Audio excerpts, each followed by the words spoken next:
is Wednesday, and you guys know what time it is. It is the best damn wrestling podcast. I'm your host, Brian Renegade, and with me, I have the best damn crew. I have Mr. Everything, Victor Andrews. What up, what up, what up? And I got LP the Don in the building. What's going on, everybody? Oh man, we are the best damn wrestling podcast. You can be anywhere in the world, do anything, but you ain't. You right here listening to your boys. If you're watching us on Facebook or YouTube or Twitch or Twitter, we appreciate you. If you're listening to us in Radioland on Pandora, iHeartRadio, Audible, Amazon Music, Google Podcast, thank you for listening to the best damn wrestling podcast. Let me go around the board real quick. What's going on, fellas? Mr. Everything, what's happening? Man, nothing much. I'm so glad today was the last day of school. I'm off for the next 2 weeks. I don't even want to drive by a school for the next 2 weeks. I'm sitting right here in the house and relaxing. Oh man, some much needed rest and relaxation. You know what I mean? Yes, gotta get ready for 2023, man. It's hitting ground running, bro. Oh yeah, for sure. I know that's right, Jack. LPZ, what's happening? Not much, man. Same old, same old. You know, lazy day today. This weather got me lazy over here today. Cold weather making me good. Oh, it's cold. Man, I'm in the desert, so it's always kind of warm out here. It get a little cool sometimes. Sometimes. Oh man, but fellas, listen. I'm glad to hear from y'all. We got a lot going on in the world of wrestling and the world of entertainment.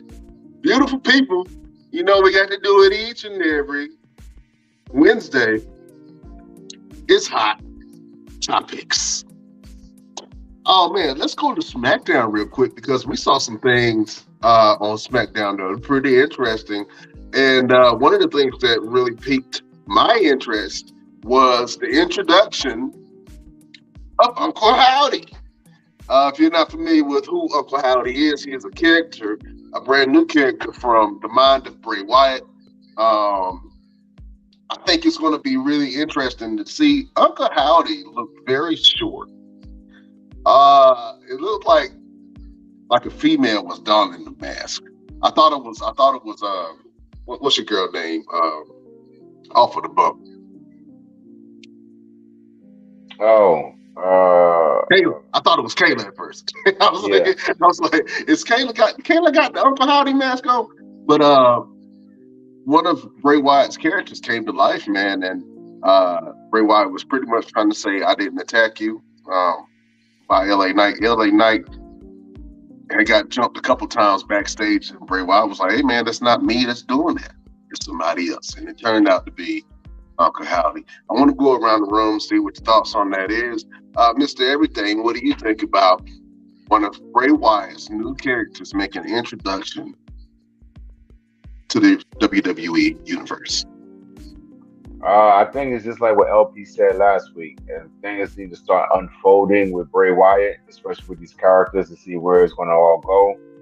It was very interesting to see Uncle Howdy and how short he was, and fat. I mean, the man had a little belly on him.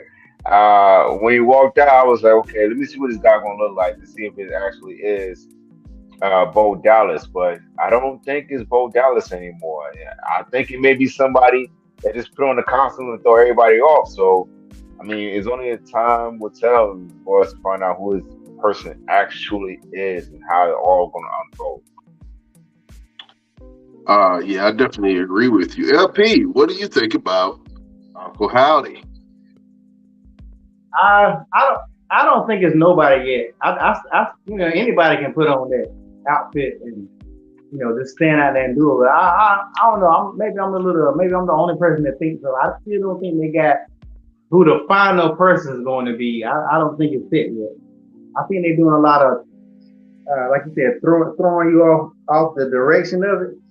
Mm-hmm. But Yeah, I don't know. As of right now, I'm not afraid of Uncle Howdy because he doesn't look that intimidating to me. Uncle Howdy did not look intimidated at all. No. That's what I was saying. I didn't like the representation of the Uncle Howdy. It was some of the stuff was creepy, like almost like I don't want Like to the say, Wiz. The yeah. subway scene in the Wiz. That's what how creepy it was. It was super. Maybe It was creepy, man. Some of the vignettes were very hard to watch. Number one, because all the flashing and stuff, and if you got something wrong with you, like epilepsy or something, you can't sit there and watch that.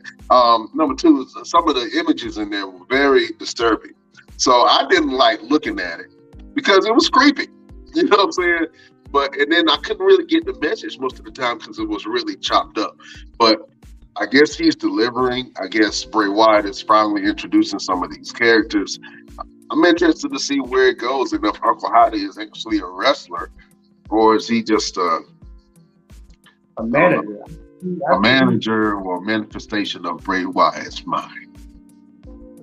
Yeah. But the cut. I don't know who's directing this stuff, but the cuts they doing when something happens and then it is cut the commercial and then they cut back to something totally different. Like they've been doing that this whole time, and I don't know if they think that's good, but that's horrible. I mean, I don't know how you guys feel about it, but I think those cuts have been. So what happens when the camera rolls? Okay, how they walked off and Bray Wyatt has got up and walked back to the ring. So I don't know. I don't know It how probably. y'all. So what usually happens is when they do like cuts like that, the lights go dark inside the arena, and it gives the talent the time to get out the ring and get to the back or whatever. And they play like vignettes on the screen. So they may play the next pay per view that's coming up. They may advertise WrestleMania. Small things. They may have like little something backstage happening that we don't see. And then we see later on in the night. So it's a bunch of different things. So I think that's the main thing that's happening whenever that happens. Yeah, man. I think they're going to really start implementing more camera work moving forward. I'm interested to see what kind of innovations they're going to do, especially with a Bray Wyatt type character. And I know we talked about cinematic matches before. Maybe that might be something that is going to be introduced moving forward in a different way with all the special type of wrestlers. But Bray Wyatt, I think the storyline is building up slowly but surely. But you can also see Bray Wyatt's effect on other people like Alexa, who just turned on Bianca Belair. Bianca Belair. Yeah, they were having an sit-down interview with Byron Saxton, and she was talking about how Bray Wyatt had, manipulated her and then left her, and then she had to go to therapy to kind of piece back some of her life, and she was a broken shell of what she used to be. And I think some of that stuff was kind of real, not the Bray Wyatt effect on her, but as far as her character of who Alexa Bliss is supposed to be. And I think she should get back to the old Alexa Bliss, the one that was winning all of these championships, because she's a real threat. And I think on Monday, for the first time, she showed that she could be a real threat to Alexa. To Bianca, because she told Bianca, "Hey, look, I was winning championships before you got here. So this ain't nothing new to me. You know what I mean? Like, you just got here. I've been winning championships. Don't try to write me off like I'm not a threat to you." And so I think that she can be, if she embraces that darker character, that darker side. I think they should have gave her the belt when she had that darker witch character before, because she was really strong, and I didn't see any other women who had a strong character like that. So, going back to the Uncle Howdy thing, I'm interested to see how some of Bray Wyatt's characters and some of the manifestations of these characters are going to come out, and who's going to don the title for some of these characters that he's created. Let's go ahead and move on, man. We have Gunther versus Richard. Yeah, let me moisten my lips real quick. We have Gunther versus Ricochet on Friday for the WWE Intercontinental Championship. And fellas, it was one hell of a match. I did not think the match was going to be as good as it was. I almost thought it was going to be kind of like a squash match, but Ricochet really showed that he deserved to be there. They put on a banger of a match. I thought it was really good. I want to go around the room and see what you guys thought about this match. LP, what did you think about the Gunther versus Ricochet match on Friday Night SmackDown? I thought it was a great match. I thought it was one of the best matches I've seen in a while. Like I didn't never think Ricochet was going to win, but there was a couple of times that they made me believe Ricochet was going to win. Like, and the crowd was behind him. You know, they did a lot of good fake out.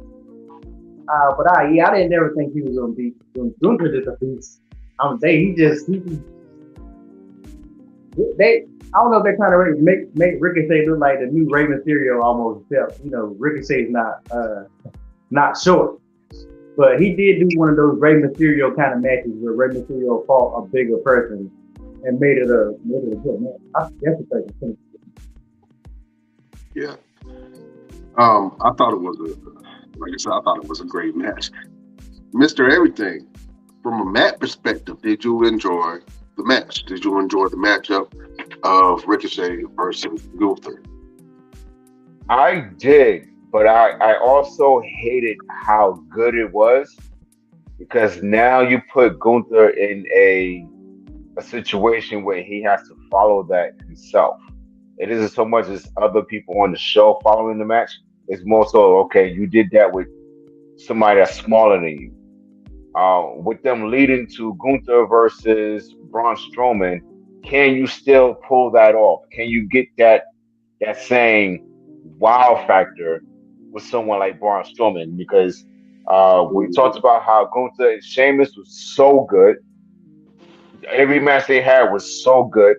And then you had Gunther and Ricochet with the change, the different levels of dynamic as far as how they work, their different styles.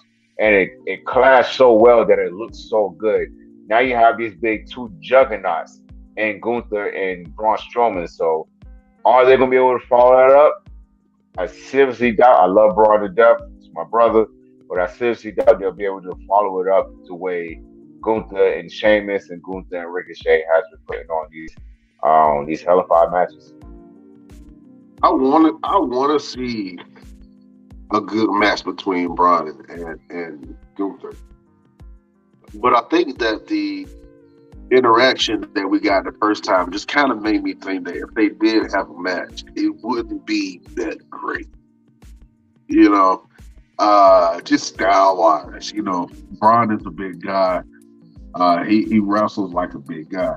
Gunther is a big guy, but he's very nimble in his movements now. He's not as big and heavy as he used to be.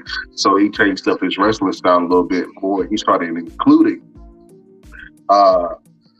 more attacks that gets him off his feet, like his drop kick is a thing of beauty. He has a great drop kick. Braun Strowman has a pretty heavy drop kick too. You know, he does. So I think that the match will be good. I just don't think it'll be like you're right, I don't think it'll be a Sheamus versus Gunther type match where you enjoy it and you just like on the edge of your seat. I haven't seen too many matches with Braun where I was on the edge of my seat, except if I wanted him to beat like Brock Lesnar or something like that. But that was kind of the only times he really had me like wrestling wise on the edge of my feet, other than just totally destroying people. But I think it's going to happen eventually. So when it does happen, I'm going to enjoy it. And I think Braun is going to take the title. And then Gunther is probably going to try to move on to Roman Reigns or somebody else. Maybe another group of sorts. So we shall see. We shall see. Fellas, also, man, listen, we have the last SmackDown of the year coming up in 2020. And they are now teasing at a match between Roman Reigns and Sami Zayn versus John Cena and Kevin Owens. What do you guys think about this matchup and John Cena coming back in the picture to face the Tribal Chief with Reigns, Mr. Everything? I think it's like what we've been saying before. It's going to lead into the Sami Zayn story leading up to the title. He's going to win Royal Rumble, undoubtedly. He's going to win Royal Rumble, in my opinion. Why they bring John Cena in the mix? You really don't need the man. I hope this doesn't say, "Oh, let's throw John Cena versus Roman Reigns one more time for Royal Rumble." Or, yeah, I see it too. I see it too, and I don't want to see it. I don't want to see it. We've done it enough. We've overdone it. When he came back and he faced Roman Reigns and Roman ran through him, I don't think we need it anymore. John Cena, if he wants a match, he can go get one of these other guys and help their careers. But Roman Reigns really don't need it right now. I think it takes away from Sami Zayn, in my opinion, and it takes away from Kevin Owens. So let's put the focus on Kevin Owens and Sami Zayn. Let them have their moment, and let Sami Zayn go into WrestleMania and see what he does with the Tribal Chief. LP, what do you think about Roman Reigns or Sami Zayn versus John Cena and KO? I mean, I'm not a big Cena fan, but I get it. Cena bring guys to your product. I definitely agree he's not necessarily needed, but he bring eyes to the product. I mean, they probably didn't think of no other kind of way to do something big for the last SmackDown of the year. I think if Roman, because Roman hasn't been pinned since for a long time. 3 years. They say Yeah, Roman hasn't been pinned in 3 years, sirs. if John Cena pins Roman next week, then is it this week? No, this week. This week? No, is it this week? No, we got one more week. Yeah, next week. This week. If he pins Roman, then it's going to be him and Roman at WrestleMania. I don't see it no other kind of way, because that's going to start that story, or the Royal Rumble. Because you're right, they could have, because he ain't gonna have nobody fight Royal Rumble unless he fight KO, and I think KO's gonna be in the Royal Rumble. It's gonna come down to KO and Sammy. So Roman's not gonna have no matches at the Royal Rumble. He has to fight somebody. So that's why I think they brought John Cena in, because don't nobody want to see it, of course, but on paper, people is gonna bring guys to the product, because John Cena is still very popular for whatever reason. He's John Cena. whatever. He's always going to be a person. I mean, they can't get The Rock back. Stone Cold can't really wrestle. Undertaker's too old. Edge has ran his course. John Cena is nobody wants to see Goldberg. John Cena is the only character that they have that can still, unless you guys can think of somebody else. John Cena is the only. He's the only wrestler that can show up now that still can wrestle, with the exception of Daniel Bryan, which is another company.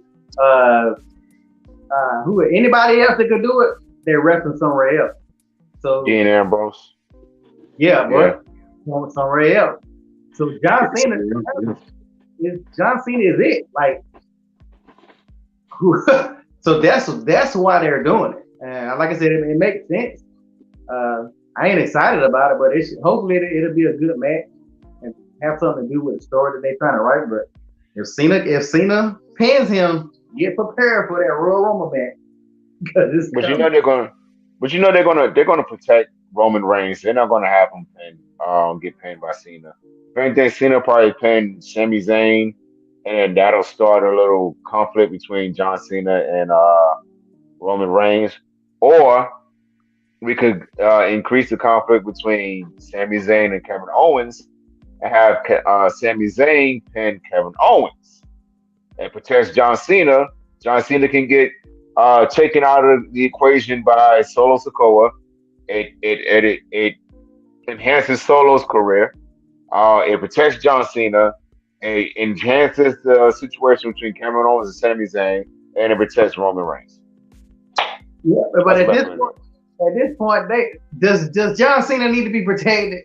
Does Roman need any more protection than he already has? Like, come on, man. It's time for them to stop babying a lot of this stuff. If Roman get pinned, okay, he should have been pinned a long time ago.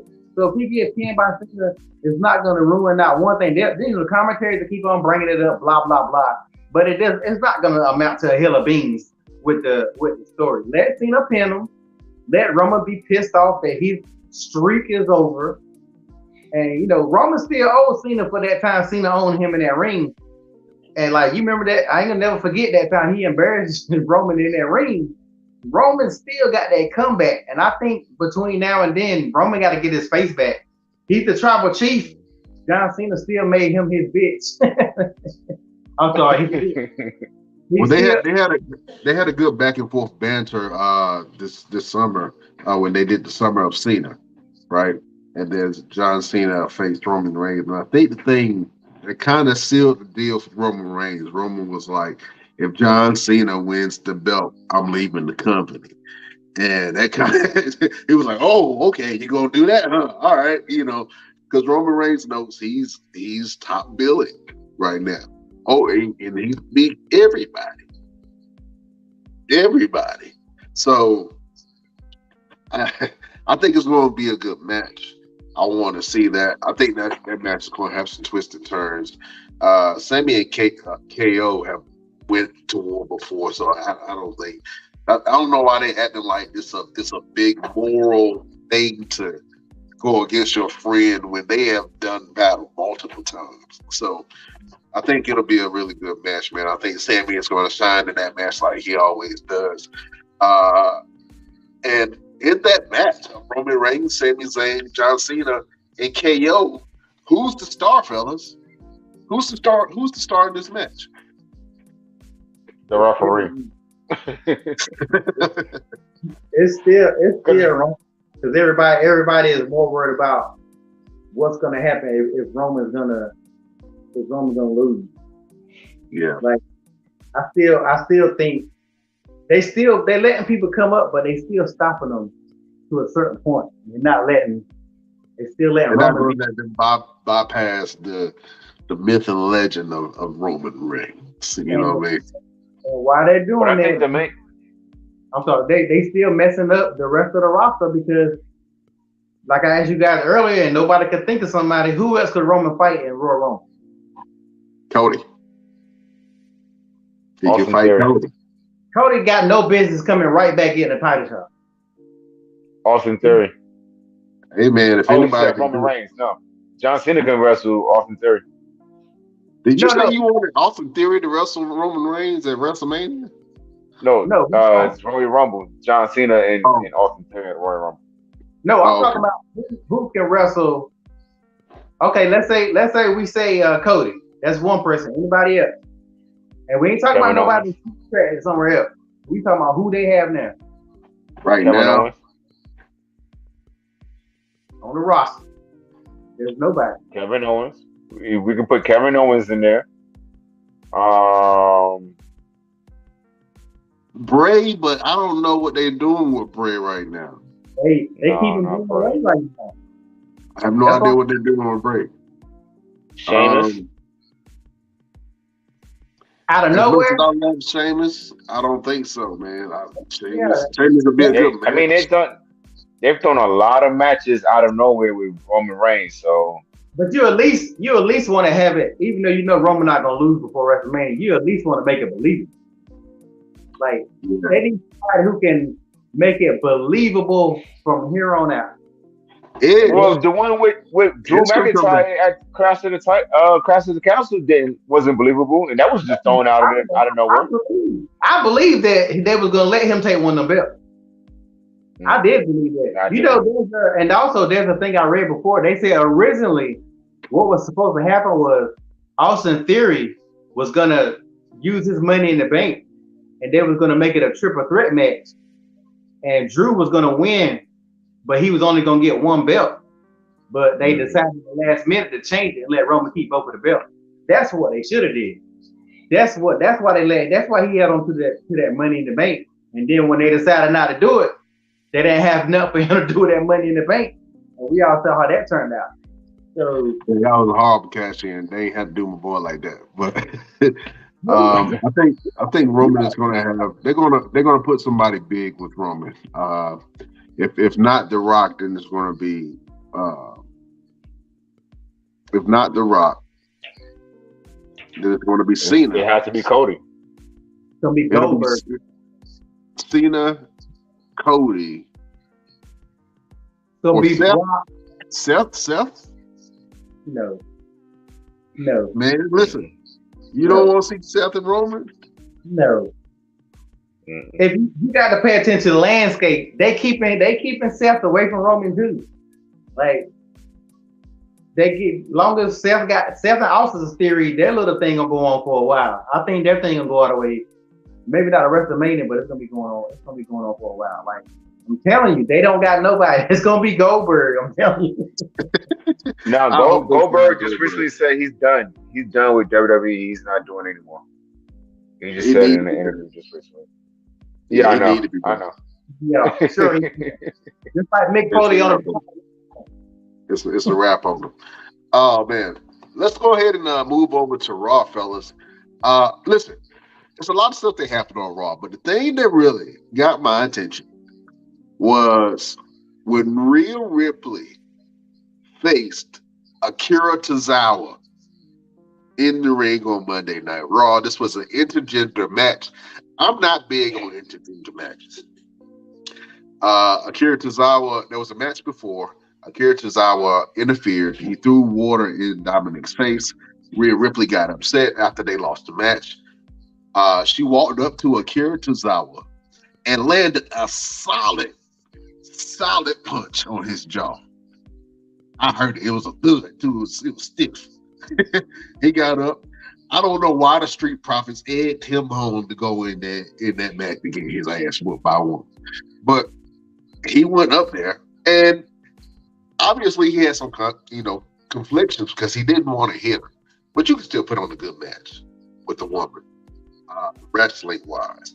You can do roll-ups and all that stuff. And he was very familiar with that, being the former 24/7 champion. He can do roll-ups, he can do pins and all that stuff.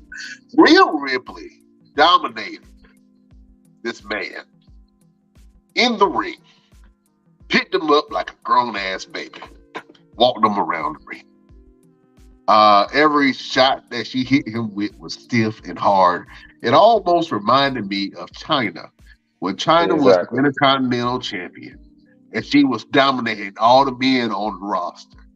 Rhea Ripley had that same kind of aura, but Chyna was a different type of beast, though. But Rhea Ripley has that same kind of aura, and I think that's what they're leaning to. Like I said, I'm not a fan of intergender matches because I don't believe in men beating on women. But in this case, it was reversed because she beat the hell out of Akira Tozawa. Let me go around the room. What did you guys think about that spot? Did you like it? Did you not like it? Mr. Everything. Man, we saw it.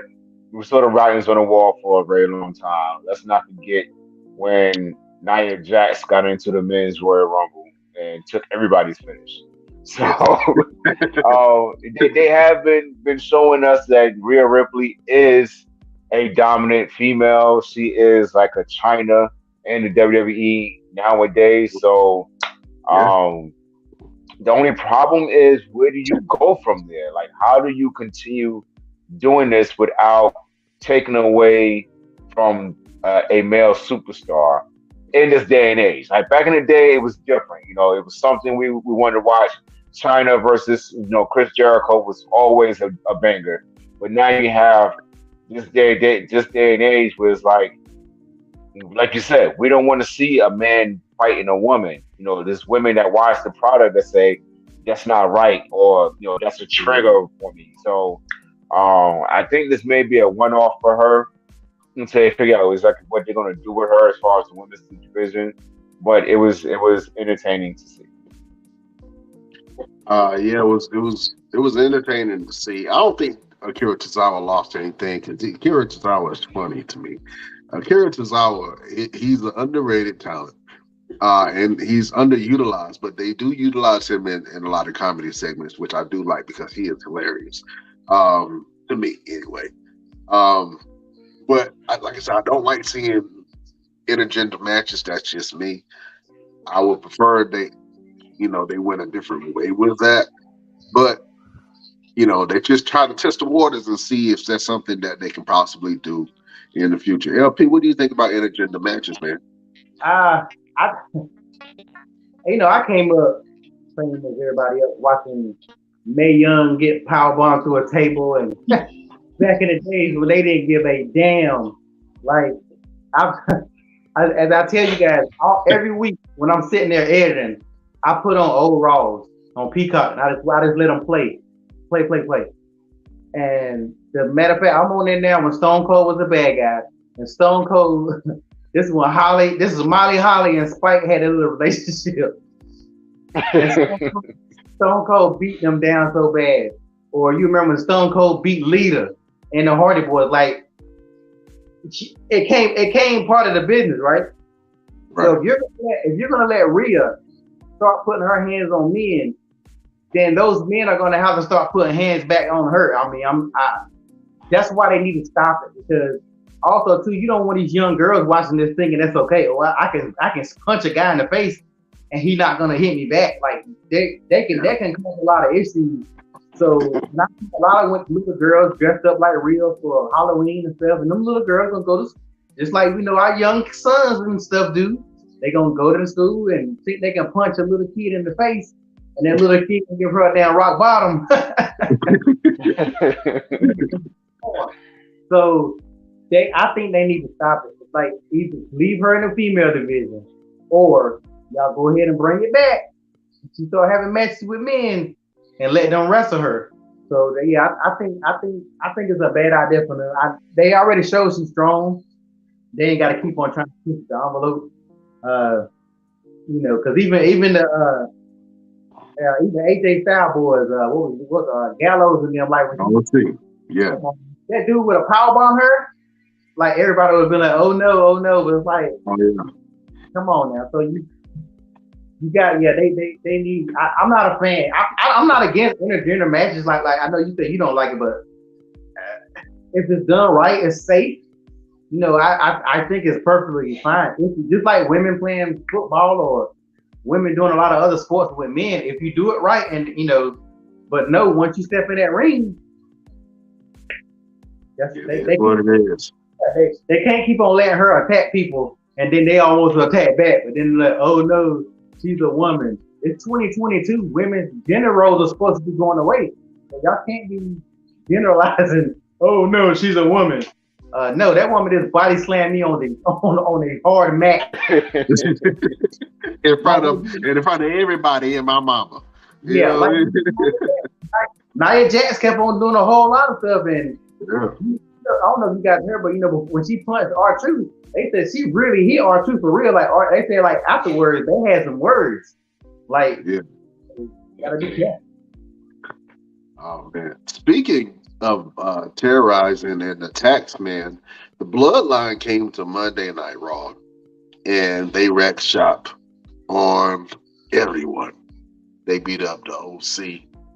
They beat up Dolph Ziggler. They beat up Shelton Benjamin and Cedric Alexander. Hint, hint, wink, wink. We gonna go back to that. They just terrorized everybody. Adam Pearce looked like he did not know what to do. It's kind of like he was stuck in that thing. Like, I know this is my top talent here. I know this is their group. I have power, but if I make the wrong decision, it's not going to be good. He walks a very thin line. Adam Pearce does. What do you guys think about the power of the Bloodline? And do you see that storyline going any further with just terrorizing the Raw roster? Or you think there's going to be somebody to be able to stop them? Let me go with Mr. Everything. I think this is more so of the bloodline showing that they can go wherever they want because they should be able to go wherever they want because they are the unified tag team champions. They should be able to go on Raw and they should be able to go on SmackDown. And we've been talking about how we don't have any tag teams trying to chase them for the titles. I think this is their, like I said last week, this is their opportunity to say, yo, we here. If you want it, come get it. So them attacking tag teams rather than just random people puts that puts eyes on the fact that they're looking for some talent. They're looking for some competition. Right. So I think this was a really good idea. It was great. Um, the Hurt business, Cedric and Shelton.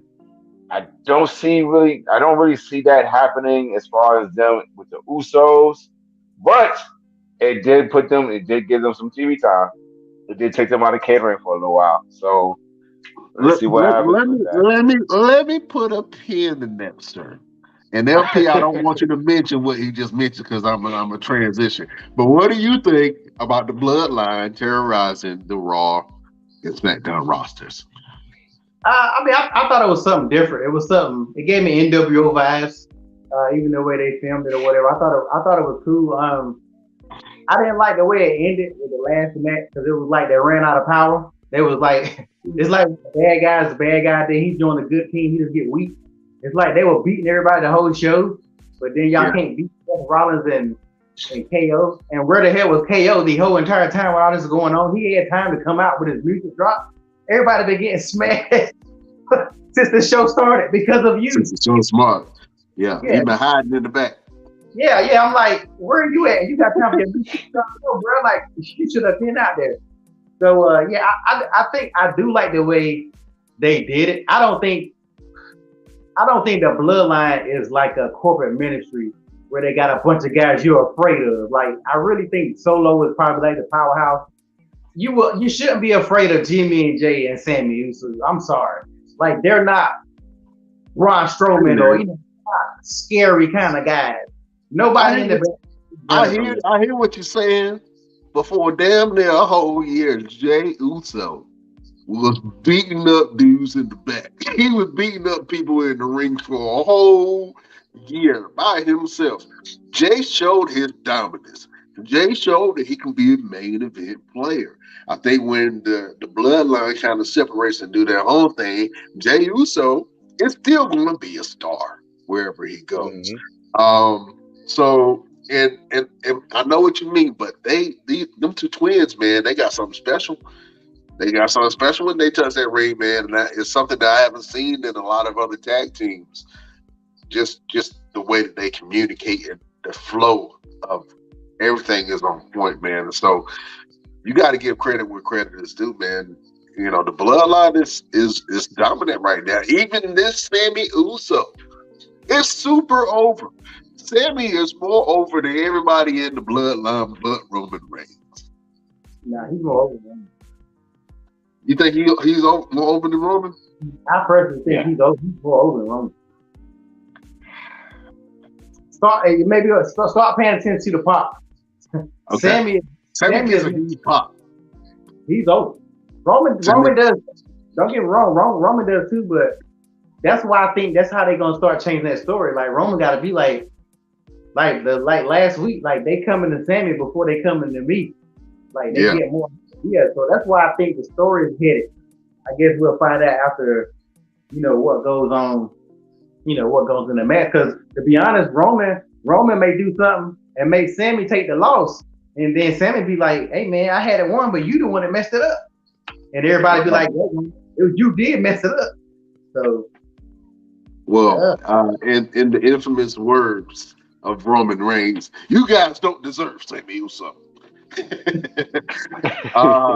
Sammy is super over, man, and I'm interested to see where that goes. But if you guys remember, during the Thunderdome era, 2020, when wrestling kind of went on a standstill and they started having matches with no crowd. This was the same time of the introduction of, what was their name?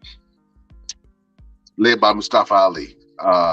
Retribution, which were NXT callers. Lord. They came together in a group, and they started beating up and terrorizing and tearing up stuff. Nobody knew what was going on. I thought it was terrorist attacks on TV, but it wasn't. It was just some Sage NXT call-ups that got together and they put them together in a group. And there was another group that was formed in defiance to be able to handle that business of sorts. I'm talking about the Hurt Business, gentlemen. On Monday Night Raw, MVP came up to Adam Pearce when he was mentioning Bobby Lashley. He said, "Hey, speaking of Bobby Lashley," and then something happened where referee came in and Adam Pearce got distracted and said, "I can't talk to you anymore." That to me was hinting at a reunion of the Hurt Business with a new edition of the Nigerian Giant, Omos. Fellas, we've been talking about it. Now it looks like they might be hinting at it a little bit. I'm getting excited. I'm getting ready, but I don't know if it's going to happen or not. LP, do you think they're going to bring back the Hurt Business? Yeah, I think they don't have a choice but to bring that Hurt Business. I think that despite WWE sometimes seem like they don't listen to their fans, I think they know there was a huge mistake to get rid of the Hurt Business, especially when you had a black faction that was very over with the fans and very popular. For you guys, and they held down the pandemic the whole entire time, like you guys, and then you guys decided to disband them. And I don't care what nobody say, they disband them, and then they use that formula and they created the bloodline basically. I don't care if nobody agree with me. I'll stand on my heel and I will say that all day long. The bloodline is not nothing but what the Hurt Business was, almost with a couple of tweaks inside. So I definitely think they are. I think that with the bloodline tearing up stuff, that MVP is pretty much gonna be like, "Hey, we can do something to protect this show. Let me put the boys back together, and they won't come over here with that mess no more." You know, if they got the Hurt Business over there, Jimmy J, Sammy, and them is not coming over there to Raw no more. I guarantee it. So I don't know how they're gonna play it yet, but I just kind of really feel like that's what MVP gonna try to put in his ear, and Adam gonna be like, I can't stop these boys because my boys in the back get smashed. So I need I need something. And they haven't even showed Cedric. I don't forgot what Cedric even looked like. But they haven't showed him. Show him in the wrong. They showed the back of his head after he got beat up by the bloodline. Him and Shelton, man. I want to see them together. I want to see the Hurt Business happen. I think Omos with Bobby Lashley, Shelton Benjamin, and Cedric Alexander, they would be great together. Who do you think they can add to that group, which would really make them dangerous? Let me go around the room with that. Mr. Everything, who do you think the Hurt Business can really add to make the group even more dangerous? I honestly don't think they need to add anybody, truthfully. Because you have, let's say, if we did the Hurt Business opposite of the Bloodline, you got somebody for Solo in the form of Omos. We got somebody for Roman in the form of Bobby Lashley, and then you have Cedric and Shelton against. Now let's say just added KO for a reason, which would be stupid to me, because he doesn't need to be a partner with anybody. But you really don't need to add anybody. Yeah, you really don't need to add anybody to the Hurt Business. There's nobody there that's really doing anything or really sticks out. Yeah, I think that's it. And I think if they do continue with this, as far as like the Hurt Business and the Bloodline, then we have our Royal Rumble matches. You got Cedric and Shelton versus the Usos, and you have Bobby Lashley versus Roman Reigns. That's the other person that we forgot about. You know, Bobby Lashley has been a main event player. As far as him taking the belts, I don't see it because you can have Brock Lesnar come back and interrupt that, and then take that feud back on track into WrestleMania. So let's see what happens. LP, how do you feel about the reintroduction of the Hurt Business possibly happening on Monday Night Raw?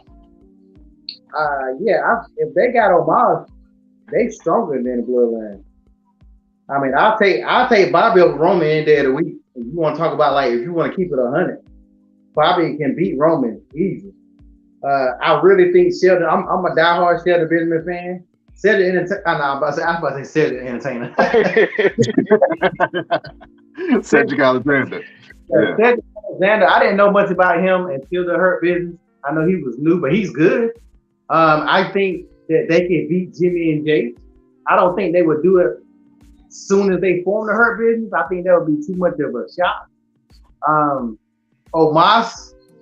Solo is not messing with no Omos. I'm sorry. Solo is dominant to everybody that's like a certain height. Solo is not gonna body Braun.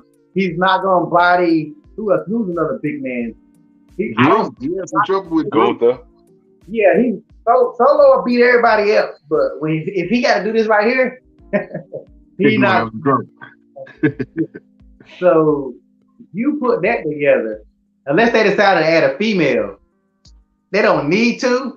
But I would love to see Bianca in there just because I've always wanted to. When they was a thing, I wanted Naomi to join the Hurt Business. I did too. I thought they were leaning that way when she had the little storyline going with I'm forgetting everybody's name today. What's it? Sonya Deville. She had a little storyline going with Sonya Deville. When Sonya was assistant GM, I thought they were going that route with it, but they did not. And I was like, oh man, that would have been a great opportunity to really introduce a female dominant player in the bloodline. And I think that Naomi could have been there. If not Naomi, when Nia Jax was there, I thought Nia was going to join the bloodline, and that would, she would have been a Rhea Ripley, dominate men out there. You would really have to watch her. I also see, what's my girl name? She used to manage the Usos back in NXT. Tamina. Nobody is meaner than Tamina. Yeah, but I don't know why they keeping Tamina away from the bloodline. I don't understand that when she used to be their manager, the Usos manager. So that's pretty. It's not a good. She's not a good wrestler. I wouldn't say that. I would say she's not a good wrestler. You would? y'all put some respect on Tamina's name, man. Tamina ain't that bad, Jack. You know what I mean? Not better than Tamina and Tamina and Nia Jax was not great. She's a big, strong person, but she's not like. That's it. That's why I think. But now if they add her, then they would have to. I don't think the bloodline needs a female. I kind of think that throws the dynamic off putting a female in the bloodline. They should just keep it the way it is. Yeah. I don't see them adding nobody. I mean, adding Solo made sense. That worked out. But I don't see adding nobody else. But I'm telling you, if you want to keep it 100, post it in the comments. The bloodline would get bodied by the Hurt Business. I'm sorry. Straight up.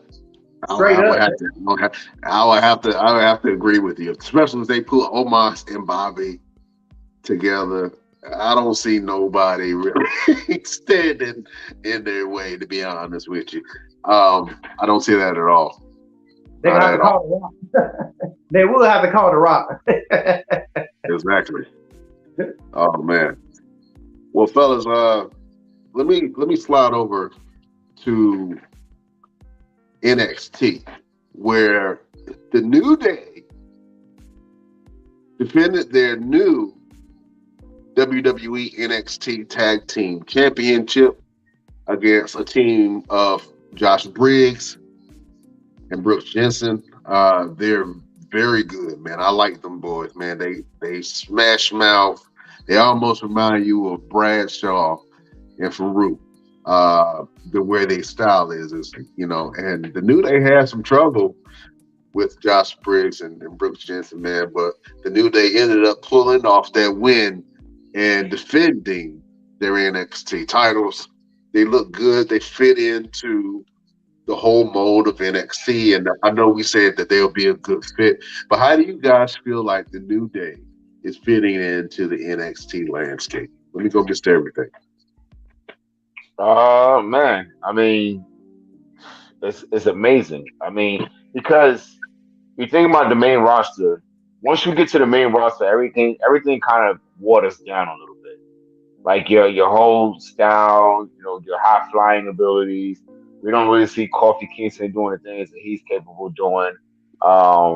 Xavier kind of slowed down a little bit, but once you go down to NXT, it's it's bing, bing, bing, bing, bing. It's balls to the wall down there. So them going down there, they can still keep up with the younger guys and bring the younger guys up, make them look like superstars. So when they go to the main roster, they already have a name for themselves. They already have a following, and they already have the ability to just stand and toe to toe with some of the bigger superstars. So I love it. Let's keep New Day down there a little while longer and keep helping out some of these younger guys a little while longer as well. Yeah. LP, what do you think about the New Day in NXT? I think it worked. I wasn't a big fan before because I was just like, I still feel like it's developmental, but it's working for them, giving them a chance to shine. So I think that part is good. I don't think they need to stay there because they are like the old guys that are still hanging around the high school kids. So I think they need to go there and do like, how long was Dolph Ziggler? He was there for like a couple of months, maybe. Like 2-3 months, man. But he made the biggest impact coming in. Yeah, I think it needs to be something like that. But I don't know at the same time. What do they got when they come back? So I mean, they'll go back to doing, what they were doing. I think this allows them to be superstars and not looking like C-listers. SmackDown had them looking like C-listers. Maybe they need to go to Raw when they come back. I think they need to go to Raw, man. I think they'll fit in better at Raw. They always look good at Raw, but to be honest with you, SmackDown is the show that you want to be on because they get more eyeballs on SmackDown. You just don't get that much time. That's it. Real quick, let's give Kofi his flowers for being the only two-time Triple Crown winner. Like the only tag team and singles competition. Yeah, he's the only one. I thought the Miz was too, but apparently Miz hasn't won anything in NXT. Right. So he's eliminated out of that. Yeah. Congratulations, Kofi. They might send him over there too. Hey man, if they do send the Miz over there, he will be a star in NXT. He will take over there too.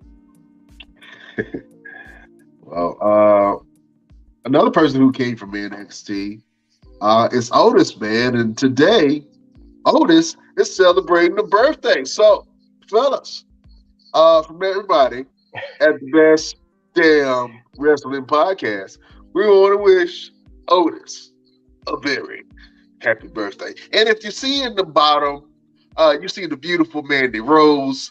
It's been a lot of stuff going on about Mandy Rose. Fellas, do you want to talk about the Golden Goddess real quick? Nope. Well, we're going to talk about it anyway. I want to show the picture that got her canned.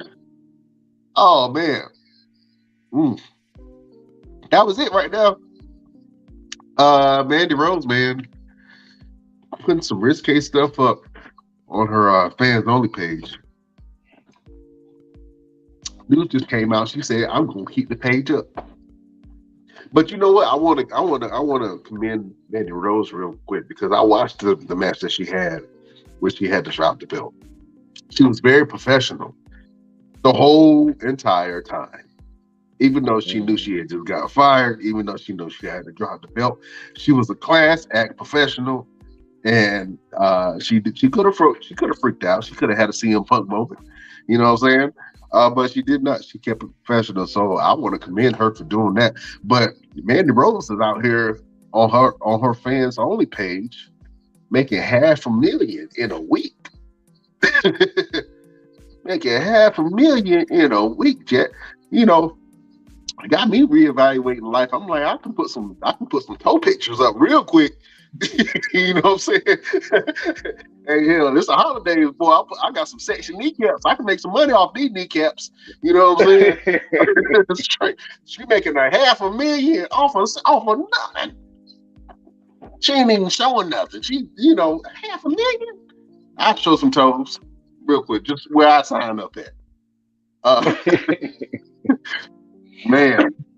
So your girl Mandy Rose, man, she's still gonna do her thing, and I think she's gonna be good wherever she is. Fellas, what do you see happening to Mandy Rose? Because I honestly think they just kind of did this to transition her out of NXT and possibly move her up to main roster, and we might see her on the Royal Rumble this year. I'm not sure. Maybe they really did fire her, and maybe she has some other opportunities elsewhere. I know a lot of people are kind of chomping at the bit to get Mandy Rose on their roster. Mr. Everything, what do you think is going to happen to Mandy Rose? I don't think Indian's going to tour. I think she's going to sit at home, relax, rehab any injuries that she may have, and come back stronger than ever. Like you said, this may be the opportunity to take her back up to the main roster. She's done everything she can do at NXT. She got enough money to sit at home and relax. So that's what I would do: sit at home, relax, and let this whole thing blow over and come back on the main roster. LP, what are your thoughts on Mandy Rose, man? Do you see Mandy Rose possibly going to an Impact or AEW? Mandy Rose is going to be all elite the next time she comes back. And I'm going to tell you why I think that. Because she can still make that money she's making, and then she can still have a contract. Like I told you guys in the chat, one of the reasons why a lot of people are saying they I believe this firing is real. I don't think it's like the whole Bobby Lashley mess. I think this is real because the WWE can't get any of that money that she makes like that. They're just like when they made all the wrestlers get rid of their what was it, Twitch, their streaming accounts or whatever. Yeah. When they first fired, what was the girl name? It's Vega, but of course, she ended up coming back. Vega, yeah. Yeah, but when all that was going on, they were talking about a lot of these wrestlers. They do that to make that extra money, and that was their money. So WWE wanted a part of it, and I'm pretty sure WWE figured out a way where they can get their bread. And like I was telling you guys in the chat, and I didn't know this even, so somebody told me, I looked it up, that the Macho Man had got that Slim Jim contract by himself. You remember stepping in the Slim Jim? Even now, you think of Slim Jim, you think about Macho Man. WWE they didn't have no parts of that money. So the Macho Man got all that money, and that was one of the reasons why they got rid of Macho Man. He never really came back after that. If you really look at the time frame when things happen, and it's just like I love wrestling. I've been watching wrestling for my whole life, but the stuff they do when it comes to that contract workers and how they be doing them money wise is kind of crappy.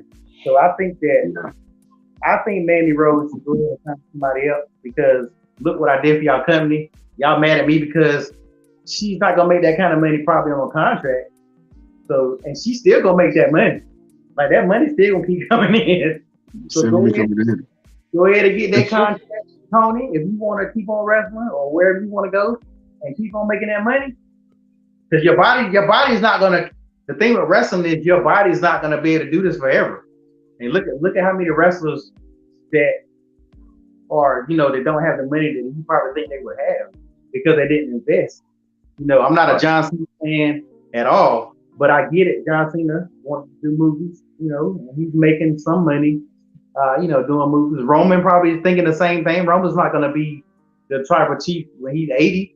So he's going to try to do movies, and they're going to be horrible, and nobody's going to watch his movies, and he's going to come back. He's going to do like Randy Orton. Randy Orton try to do movies, and they didn't do well, and Randy Orton stayed his butt where he was at. The Miz, he tried to make some movies. Triple H, let's not forget about the Chaperone and some of their movies. Like they all try to be superstars, but really only Hulk Hogan at one point in time did it. The Rock. You kind of can say Cena because Cena's not as big as The Rock, but Cena did all right. Roddy Piper. Yeah, Roddy Piper did pretty good. But you never saw Ric Flair. You never saw, there's a lot of other characters you can see here and there, but Mick Foley did a couple of movies, but they ain't become stars. So I think you got to look out. I think you got to look out for yourself in the future. And I think Mandy Rose is very smart, and that picture was pretty hot, but it won't worth being fired over. It's like it won't worth being fired over. All she did was the same thing Shawn Michaels did. And I get it, it's not the 90s anymore, but it's the same thing Shawn Michaels did. So what's the problem? Shawn Michaels on what? Playgirl magazine. Yeah.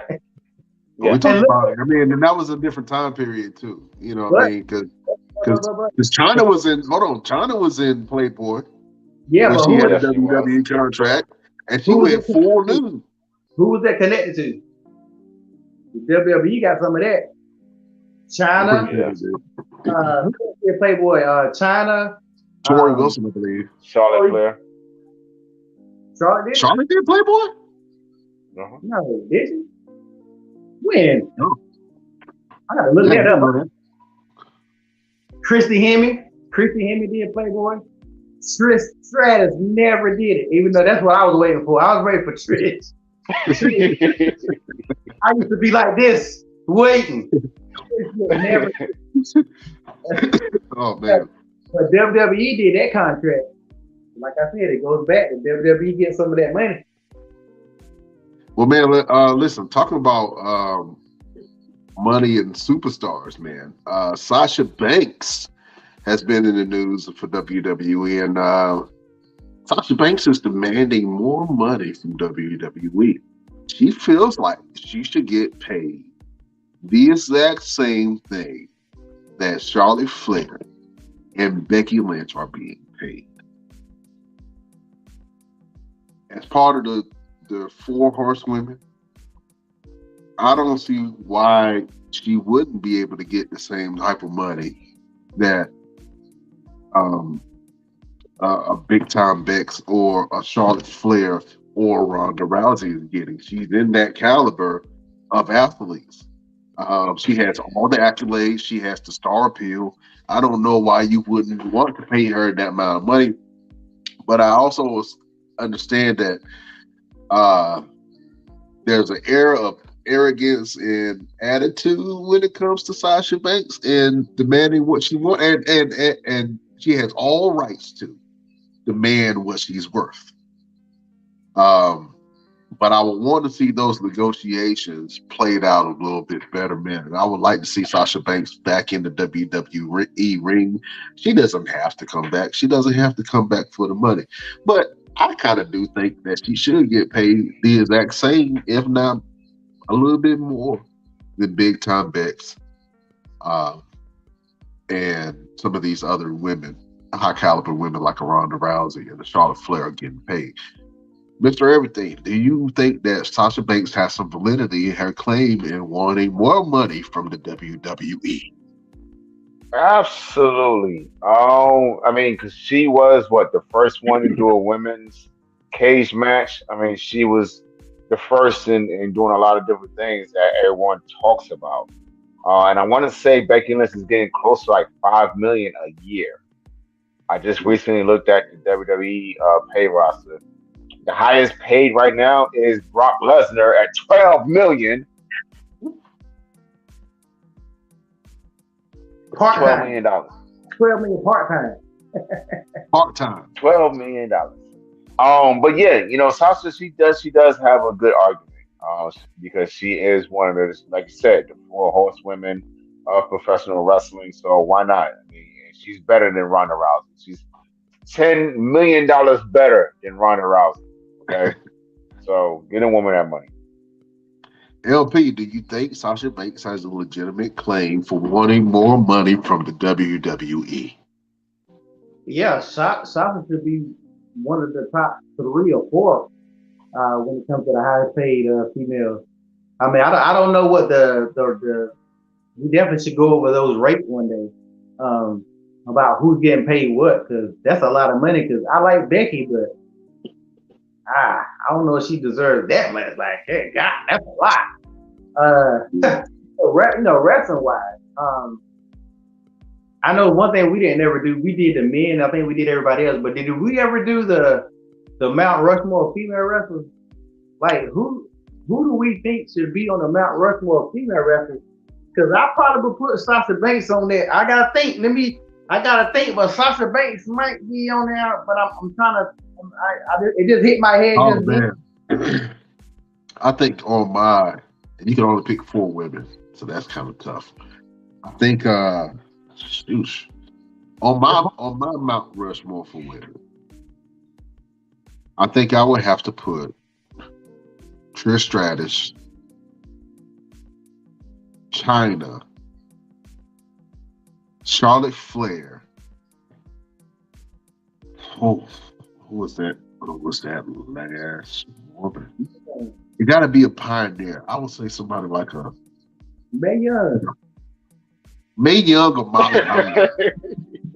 For real. I would put Mae Young or Molly Holly. Listen, y'all can. Hey, listen. People can talk about Mae Young all they want to, but Mae Young has some of the most entertaining segments in WWE history. Do you guys remember when she used to have this thing with Mark Henry? Big Mark with the Henry. sensual chocolate thing. Yeah. And they thought that Mae Young was pregnant by Mark Henry. Mark Henry is all of about 400 pounds at the time. And Mae Young was about 85, maybe? A golden girl. Oh, man. Those were some of the most cringe-worthy, but some of the most entertaining segments. And let's not forget, LP, you reminded me of it a little bit earlier. Mae Young would take these huge bumps. I remember when she got powerbombed off the top rope by Bubba Ray Dudley. Mm-hmm. Oh, my God. That was an 85-year-old woman getting powerbombed off the top rope. So I got to give credit to Mae Young, what Mae Young just do, man. So I would say Mae Young, Trish Stratus, Charlotte Flair, and who else did I say? In China. China. That would be my Mount Rushmore for women. Mr. Everything, who's your Mount Rushmore for women? It's going to be China. It's going to be Lita. It's going to be Moolah. And it is going to be Jazz. Oh, okay. Yeah. I like that. Jazz. Jazz was ahead of her time, man. I think Jazz, absolutely, man, if she really would have been in this era of women, Jazz would be dominant. Very. I used to like Jazz a lot. Let me go ahead, LP, man. Who will be your Mount Rushmore of women wrestlers? Definitely China. I mean, I don't think nobody can make a list without having China up there. I agree with you with the Mae Young because you got to have an older person on your list. I'm not gonna say Moolah because Moolah got a bad Moolah reputation took her off my list. Moolah reputation is horrible. Moolah disqualified for all the stuff she did. I really would put Sasha on my list because Sasha broke a lot of barriers, and then she's not a white wrestler. Like, she's a woman of color. Like, to get where she's able to get as really, to me, one of the first women of color to get where she was at.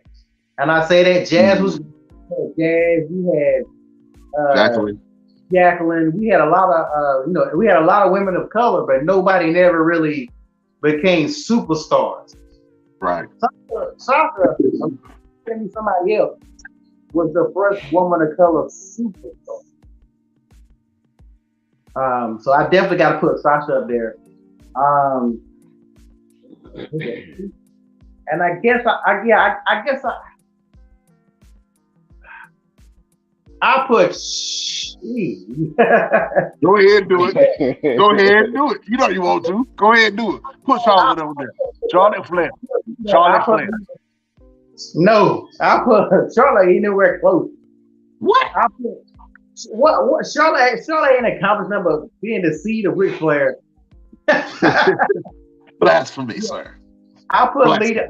I probably would put Lita, but it's hard. I mean, I like Trish too, but they didn't wrestle a lot during the area. But Trish went through a lot of stuff, like the stuff Vince used to have her doing. She kind of, Green the beard. I thought about Sable too, because Sable was really love Sable. So I gotta put Sable. I gotta put Sable instead of putting Lita, because I gotta put somebody from the era. Sable was a major star. Yeah. I think I do. I used to love Sable, man, and I don't think a lot of people forgot about Sable. Sable was like a vixen, man. I mean, blonde hair, everything that you would think about of a bombshell. She was sexy, but she had this power bomb called the Sable Bomb that I used to love watching her do. But she was, as a teenage boy watching Sable. I'm gonna just leave it at that. Moving on, fellas. That's what happened to Brock. That's how Brock got hooked. You know what I'm saying? That's how Brock got hooked. Fellas, we also saw on Monday Night Raw the debut of somebody who I don't know why he got fired in the first place, but they just brought him back. Your boy Bronson Reed is back on the roster, back in the picture, and he was introduced by none only than the one and only Mike The Miz. How do you guys feel about Bronson Reed being back? He left from NXT, done some stuff in New Japan and a couple of smaller promotions, changed his name to Jonah. He was dominating a lot of places that he went, and now he's back in WWE. Let me go LP, man. What do you think? And I know you don't like NXT call-ups, but Bronson Reed is going to be a beast, man. How do you feel about Bronson Reed being on the Raw roster? Yeah, I don't know that much about him. I'm gonna have to look at him. You guys know how to start giving me some dossiers of some of these guys, because I didn't know who he was. I saw a lot of people excited about it, but I didn't know. I had no idea who he was. So I guess I have to see who he is. He's a big man. And WWE does bad things with big guys, so let's hope that they don't mess him up. Yeah, he's a big guy, man, and I think that he could be very dominant. I know he's not Samoan. I know he's Australian. I want to say, is he from Australia? Yeah, I believe he's from Australia, or New Zealand. I'm sorry, either New Zealand or Australia. They kind of both entwined, but he's I think from New Zealand, if I want to say the right thing. But anyway, he's big, he's strong, he can be a dominant presence, and his tsunami, which is a big splash from the top rope, is something to behold. And he smashed Dexter Lumis with that splash on Monday. I like him. I think Bronson Reed is going to be a good player, a big player. I want to see what he does, and I want to see if he can really talk, because I really don't remember him speaking that much. But we're going to see if he got the gift of gab, and if he does, he will be a threat on Monday Night Raw. Two more things, fellas, before we go ahead and end the show, man. Listen, we have the test results back. I know we talked about Matt Riddle last week being suspended for failing the drug test, and we were all kind of speculating what it was. Well, the results are in. And Matt Riddle tested positive for methamphetamine, which Molly. So he get tested positive for Molly and cocaine. That's right, that white girl, the book of sugar. Matt Riddle was out here tooting this scoop. Tooting this scoop. It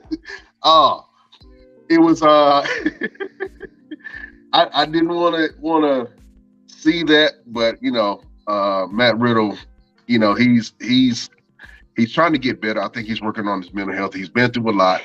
Uh, lost Randy. He went through a nasty divorce with his wife, his kids, and it's a lot of stuff been going on with Matt Riddle. And I know he's trying to get his mind back in a good place. But Matt Riddle was out here doing the hard stuff, boy. LP, I know you're happy to hear it, but what do you think about Matt Riddle's test results, man? And I know I just want to hear what you think about Matt Riddle's test results. What you got?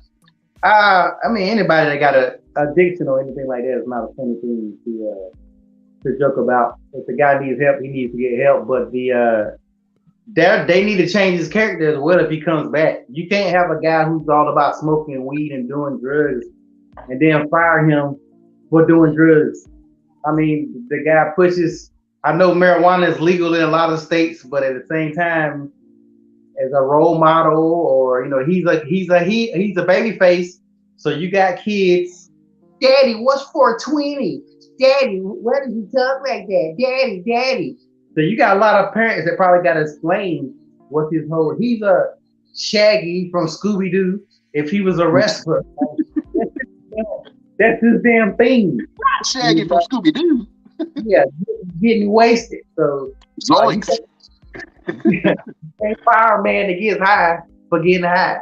So if he's able to kick this, they need to change his whole gimmick a little bit. I don't think it's gonna be the same when he comes back. Kind of like when Stone Cold got in trouble for domestic stuff and he came back and couldn't drink beer for a while and he couldn't do middle finger. WWE got to take some responsibility on this guy because you can't get on other people by other stuff. You just fired Mandy Rose. You just fired Mandy Rose. Too sexy, which was her character. This man is riding the white horse and he's just suspended. So Mandy Rose probably could call a lawyer and be like, "You see this?" So they gotta do other stuff about it. I don't know. Oh man, Mr. Everything, what do you think about Matt Riddle's test results, man? And do you think it'll affect him moving forward? Truthfully, I think he's done. Mm. I don't think there's a way to come back from this suspension. Because of his character being able to get high on weed. You pretty much had to bring him back as right to censor now. And that's I'm serious, and that's not gonna work. That's not gonna work. I am upset about the Good Brothers. We always have this thing that we say, brother and wrestling, and nobody was taking care of their brother. Like this man was going through things as far as his family. They exploited it a couple times on live TV, which whatever. If he agreed to it, he agreed to it. But at the same time, this man was going through some stuff. He should have had some brothers around him to make sure he wasn't out there doing what he's actually done. So I hope he gets the help that he needs, and we'll see him on the independents or at another company, and he'll get himself together and come back stronger than ever. So. Yeah, I want to see Matt Riddle stay in the WWE ring, man. I think Matt Riddle is entertaining and he's insanely talented, man. I think if you give him a different type of character, he can run that and be really interesting. Maybe come back with Judgment Day. That'll be a change in character, something a little bit different. He can still do reminiscences of his character that he had before. But, we wishing Matt Riddle a speedy recovery. I know we, not everybody on this podcast like Matt Riddle, but as supporters, and I know he's going through some things, so we wish him a speedy recovery, man.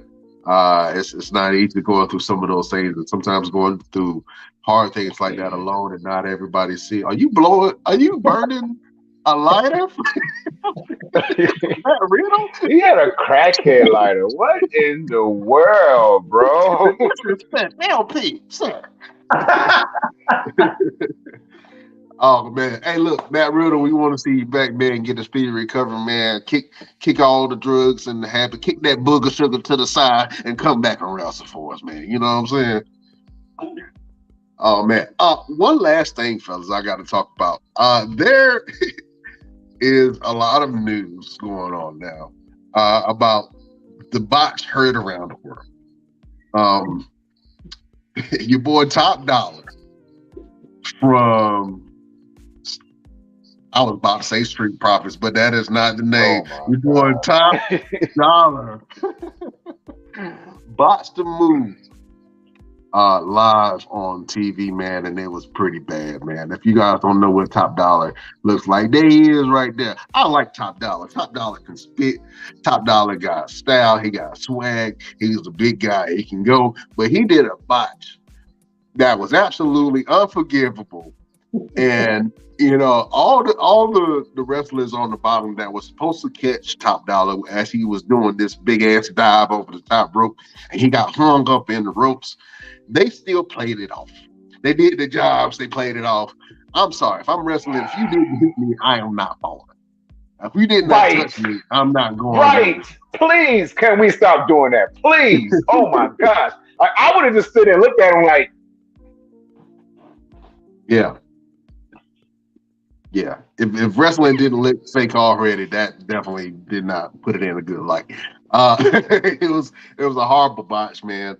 I think that they could have he could have played it off or had a part two, like something backed up for that. Like if he would have did the move and messed it up, and then started hitting people and beating them up after he messed up, that would have made up for the botch. But him acting like, yeah, I did that. You see that? I took all of them out. I'm the man. You see that? but see, here's the thing. You call it audible, right? He landed on his foot. Why not just land and then clothesline everybody and make it seem like you meant to do that? Like that would have been. I'd have been like, yo, that he did that. Even if he messed it up, he did that. Like, come on, man. Oh my god. Oh man, LP, what do you think about the botch by Top Dollar that happened live on Friday Night SmackDown? I used to have Titus O'Neil falling under the ring. One of the funniest moments. Years. This was above that. And what I know, people botch. It happens. I've actually seen footage of him doing it and doing it. He's done it before and made it. But I agree with their reaction, and his reaction made it worse. Like as he made act like he did it. If I was there and sitting there, I would have been talking so much trash. I'm like, dude, you didn't do it. What you hyped about? Like that's what made it worse. Is he really got hyped over it? And it's like it's different when you box back in the days. You box now, people gonna be on TikTok making versions of it, putting it in slow motion, playing R. Kelly, I Believe I Can Fly. Like they're gonna do you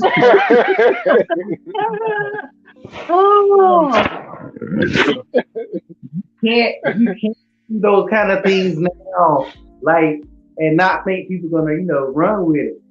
So I guess my question is for Mr. Everything. Like, have you ever boxed that bad and didn't know what to do when you boxed that bad? I've actually had a situation where I was going for a top rope moonsault. And the way I used to do it was a springboard. So I would jump up to the top rope and then do the moonsault. And when I did it, the ropes slid up under me and I ended up falling on my neck. It was no, okay, figure out what to do now. It was, that's it. Like, you just landed on your neck. So the pin is there. 1, 2, 3. Even if this is not even the finish. It is today. Okay. Yeah, I mean, yeah, we man, listen, we got to get away from the show must go on, still do the spot type of deal, still sell the spot because there's nothing to sell. You didn't even get hit. Yeah. Y'all Like, remember? Y'all remember when the Undertaker did that? He was when the Undertaker fought Goldberg. It might have been Goldberg or it might have been Shawn Michaels Triple H. The Undertaker tried to jump over the rope like he's done for years. Yeah. And whoever was saved him because he would have landed on his neck. Like I can't remember what. Yeah. But like I can't remember. I remember that moment though, but I can't remember who he was fighting. But I do remember him jumping over and doing that move that he's done thousands of times before, and just landed bad, man. And that's the chances that you take. That's how I got this. Doing that same spot. Yeah, man. If you mess it up, do you get to a point where you're like, I ain't doing that mess anymore? Absolutely. Yeah, because I ain't done my dive. I ain't done my dive since this right here. I ain't done it since. I'm like, nah, if you ain't gonna be there to catch me, nah, I'm good. I'll send it for when I'm on TV with WWE somebody, but yeah, you pretty much don't do it anymore. In fact, I ain't done a moonsault since that botch, so yeah. You just don't do it anymore. Get back on the bike. Really confident. Huh?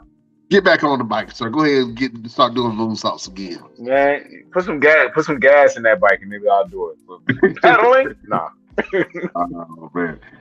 So fellas, I think that we could all nominate your boy Top Dollar from Hit Row for the WTF Award. What's that?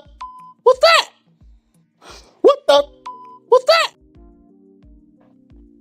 Yeah. I think he also signed the end of their contracts. I think they was already on thin ice. I think all these callbacks Triple H brought, they gonna be the first refiring. Like I don't think they're gonna be around too much longer. I hope that they just they have opportunity against the New Day. I mean, excuse me, not New Day. They have opportunity against the Usos for the tag team titles, man. So we'll see. We'll see. They just won a tournament, and they were the winners of that tournament. Oh, damn! I forgot about it. Oh, okay. Yeah. So they have it coming up soon. I'm not sure if it's on Friday or if it's next week, but they do have a title shot coming up soon. So with that botch being so bad, I can see the Viking Raiders attacking them backstage and they're never getting that opportunity. That's what's going to happen. Let's hope that doesn't happen because I do want them to at least have the opportunity just in case they do get fired. So I'm just trying to see. I like Hit Row, man, but they started to get in that soggy territory. You know what I'm saying? They started getting that soggy territory with Dominic. So It reminds me when you used to do something and then you had a cookout or something and you drinking and that alcohol, like, you still can do it. Go ahead and do it. You cannot, sir. You cannot. Oh man. Well, fellas, man, it has been a great show. Man, we're almost an hour and 30 minutes into this thing, but hey, once the conversation starts going, man, we had a lot of hot topics and a lot of stuff happened in wrestling. Fellas, tell the beautiful people what you got going on and where can they find you, Mr. Everything. January 7th, I will be in Wilmington, North Carolina in a cage match for the UPWA Heavyweight Championship against Jake Logan from Control Your Narrative. January 14th, I will be in Selma, North Carolina for a professional wrestling event as well. You guys can go to my Facebook, posted by Andrew Conyers on Facebook to see all that information, or go to my Instagram. I'm _ Mr. Everything. I mean, official _ Mr. Everything on Instagram. Awesome. LP, what you got going on and where can the people find you? You can find me on Instagram. Spell the word out, One Click Photography. Doing photos 24/7. April the 23rd, I have a fashion show going on, and I'm also working on a couple other things coming up too. So just pay attention to my page, and you can catch all that stuff I got going. Awesome. And I'm Brian Renegade. You can find me on all platforms at Brian Renegade.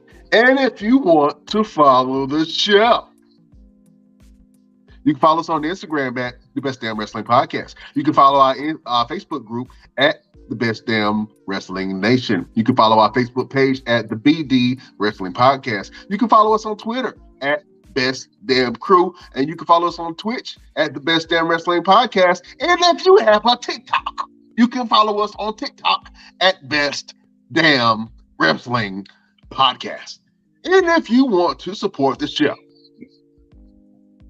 for only $5, you can help the Best Damn Wrestling Podcast grow.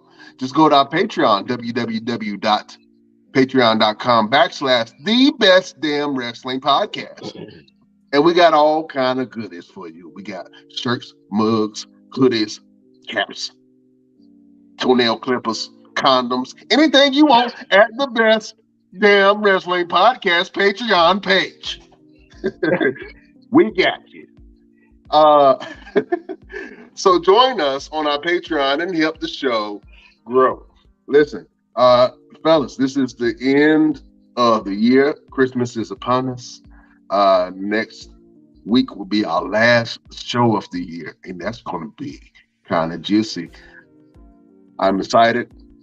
Thank you guys for being on this journey with me. We have done some great things already, and we have some great things for the beautiful people at the Best Damn Wrestling Podcast Nation moving forward into this new year. Since Christmas is coming up, right? Fellas, let me get a final word. LP, you got a final word for the beautiful people. If you believe in yourself and you have confidence in yourself and you think you can run and jump over a rope when you're like 500 pounds, don't do it. You can't achieve everything you believe in. You can't achieve everything you believe in.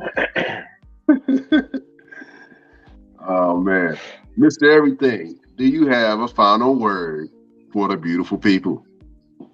Yes, most people want to be the hero until they become the villain. I'm going to be the villain that outlives the heroes. All right. Got super deep Batman like on me. I am Batman. Yeah. I've been working on that. And my word of advice will be, this is a hard time and a beautiful time for a lot of people. Appreciate the people that you have. Love often. Laugh often. And just be an overall good person. Beautiful people, thank you for joining us. We will see you next week on the next Best Damn Wrestling Podcast. Fellas, I will see you next week, and we bid you adieu.